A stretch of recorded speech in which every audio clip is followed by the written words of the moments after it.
আছে, এই আমগুলো পেরে খেয়ে দিলাম। পাকে নাই, কিন্তু পেরে ছিলে মনে হয় পাকছে।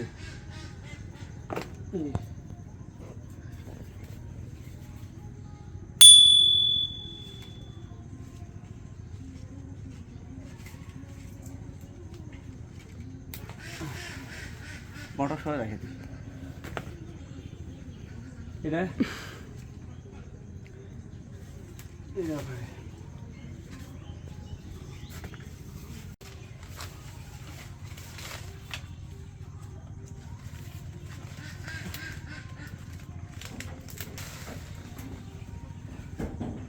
পাইকা যাবে।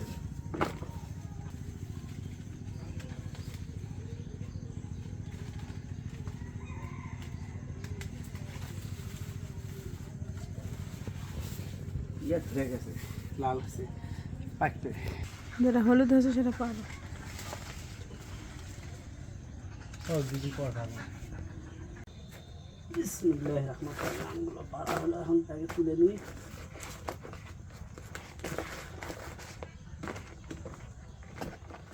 পেয়ারা আছে গাছে, এই ধরনের বড়ই হয়েছে।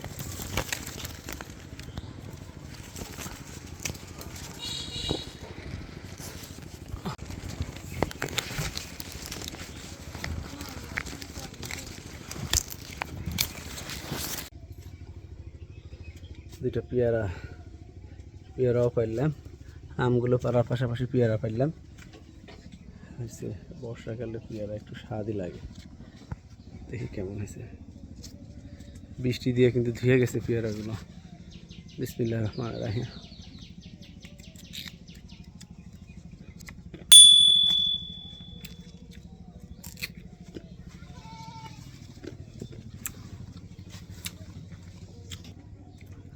আকাশ অনেক মেঘাচ্ছন্ন, মেঘ যে কোনো সময় বৃষ্টি নামতে পারে।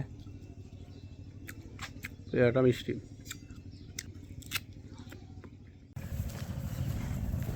এখন একটু কলা পাড়তে আসলাম বৃষ্টির সময়, যেহেতু পেয়ারা পেলাম, আম পেলাম, এখন কলার গাছে কলা পারবো।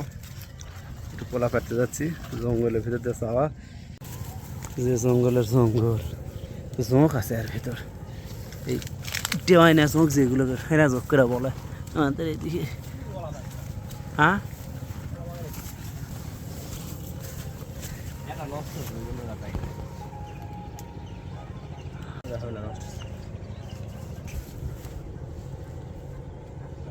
হ্যাঁ,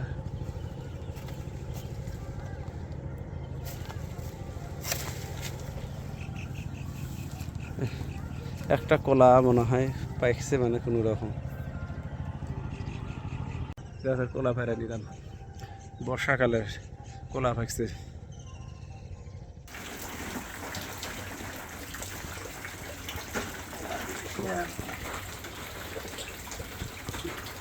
কলাগুলো কেটে দিই।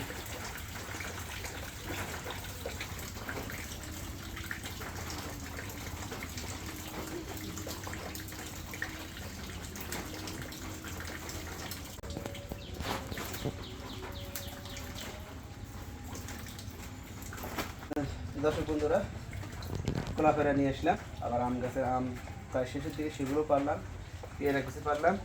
এখন এগুলো যত্ন সহকারে একটু খ্যাট দিয়ে ঢেকে রেখে দেবো, তার মধ্যে দিয়ে একের ভিতর রেখে যাবে। এইবারকার কলার কিন্তু জামা কলা বেশি হয়েছে, দেখছো? এই একটা জামা, এই একটা জামা, কলাগুলো কিন্তু অনেক সুমিষ্ট হয়। সে মতো আমাদের ভিডিওটা এখানে শেষ করে দিলাম। আবার নতুন নতুন ভিডিও নিয়ে আপনাদের সামনে আসবো। ততক্ষণ আপনারা ভালো সুস্থ থাকুন। আসসালামু আলাইকুম।